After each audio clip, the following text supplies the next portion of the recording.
CM Revanth Reddy రోజుకొకరికి పక్క party ఎమ్మెల్యేలకు CM హోదాలో కండువా కప్పుతున్నాడని ఎంపీ రఘునందన్ రావు విమర్శించారు. ఒక పార్టీకి చెందిన సీఎం ఇంకొక పార్టీ ఎమ్మెల్యేలను వెంటాడుతూ చేర్చుకునే శ్రద్ధ, విద్యార్థుల పట్ల ఉద్యోగ నియామకాలు, రైతు భరోసా పట్ల పనిచేస్తే బాగుంటుందని తెలిపారు. సీఎం రేవంత్ రెడ్డి పాలనను గాలికి వదిలేశాడని అన్నారు. సిద్దిపేట జిల్లా బీజేపీ కార్యాలయం వద్ద జిల్లా అధ్యక్షుడు మోహన్ రెడ్డితో కలిసి మెదక్ బీజేపీ ఎంపీ రఘునందన్ రావు మొక్కలు నాటారు. బీజేపీ దేశంలోని 736 జిల్లాల్లో నేటికి 550 పైచలకు జిల్లా కార్యాలయాలను నిర్మించుకుని భవిష్యత్ తరాలకు ఉపయోగపడేలా నిర్మాణం చేపట్టినట్లు మెదక్ ఎంపీ రఘునందన్ రావు తెలిపారు. త్వరలోనే జేపీ నడ్డా చేతుల మీదుగా ఈ భవనం ప్రారంభం చేస్తామని తెలిపారు. నంబర్ 2గా చెప్పుకునే మంత్రి బీఆర్ఎస్ పార్టీ ప్రభుత్వాన్ని కోలుకొట్టమని చెప్పేదాకా చేరికలు కొనసాగుతాయని అనడం హాస్యాస్పదమన్నారు. మీరు గుంపు మేస్త్రి అయితే మీ సెక్రటరీలతో రాహుల్ గాంధీ చేతిలోని రాజ్యాంగం బుక్ చదివించండి అని విమర్శించారు. మా దోస్తు కేటీఆర్ చెప్పిండు విలీనం పూర్తి చేసుకుందామని చెప్పి పొద్దుకొకరిని జాయిన్ చేసుకోవడం పట్ల చూపిస్తున్న శ్రద్ధ, డిఎస్సి వాయిదా ఇవ్వన్న విద్యార్థుల పట్లను, గ్రూప్ 2, గ్రూప్ 3 ఉద్యోగాలు పెంచమని కోరుతున్నటువంటి నిరుద్యోగుల పట్లను, లేదా రైతు బంధు, రైతు భరోసా రాలేదని బాధపడుతున్నటువంటి రైతన్నుల పక్షాన్ని ముఖ్యమంత్రి గారు పనిచేస్తే బాగుంటుంది. కానీ పాలనను గాలి కొదిలి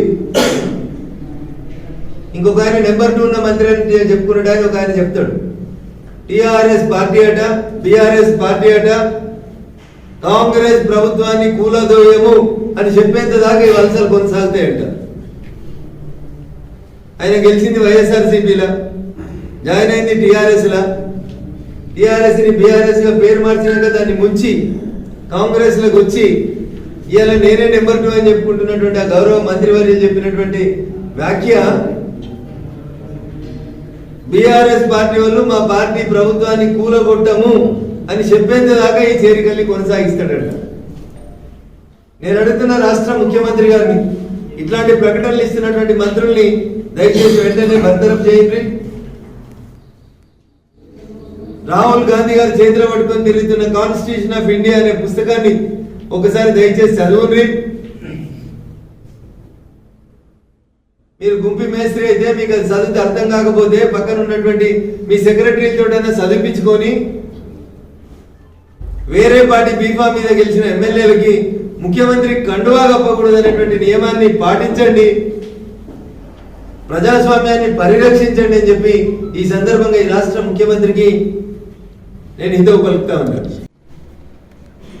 ఈ దేశంలో ఉన్న సుమారు 736 జిల్లాల్లో తనకంటూ సొంతంగా కార్యాలయాలను నిర్మించుకోవాలనే లక్ష్యంతో ఇప్పటి వరకు దేశవ్యాప్తంగా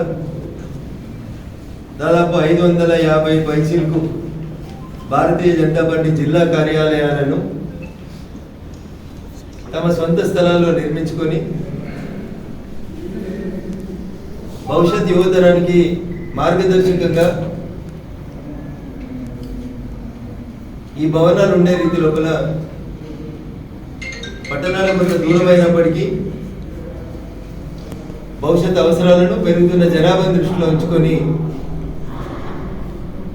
అన్ని జిల్లాల లోపల పార్టీ కార్యాలయాలు నిర్మించే దిశగా అడుగులేస్తా ఉన్నాం. దాంట్లో భాగంగా సిద్దిపేట జిల్లాలో నిర్మించిన భారతీయ జనతా పార్టీ జిల్లా కార్యాలయాన్ని త్వరలోనే గౌరవనీయులు భారతీయ జనతా పార్టీ ఆల్ ఇండియా అధ్యక్షులు పెద్దలు కేంద్ర ఆరోగ్య శాఖ మంత్రివర్యులు జేపీ నడ్డా గారి చేతుల మీద త్వరలోనే ఈ భవనానికి ప్రారంభోత్సవం చేసుకోబోతా ఉన్నాం.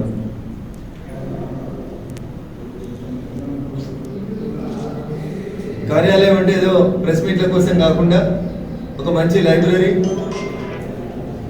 భారతీయ జనతా పార్టీ సంస్థాగత నిర్మాణం,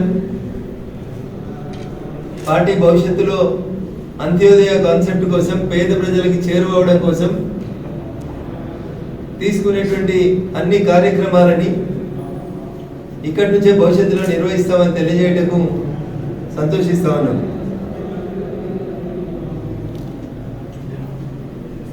మేము ఎప్పుడు చెప్తా ఉంటాం, Bharatiya Janata party is a party with difference అని. ఆ డిఫరెన్స్ ఏందనేది ప్రజల్లోకి తీసుకెళ్లాలనేటువంటి ఉద్దేశంతో ఒక లైబ్రరీని, ఒక మంచి బ్యాక్ ఆఫీస్ని కూడా ఎన్నికలు వచ్చినప్పుడే ఆఫీసులు పెట్టుకోవడం కాకుండా ఎప్పటికీ ఎల్లవేళలా ప్రతి బూత్ అధ్యక్షునికి అందుబాటులో ఉండే రీతి లోపల ఈ కార్యాలయాల నమూనా రూపకల్పన నిర్మాణం కూడా పూర్తి చేసుకోవడం జరిగింది. డాక్టర్ బిఆర్ అంబేద్కర్ భారత రాజ్యాంగ నిర్మాత కలలుగా అన్నట్టు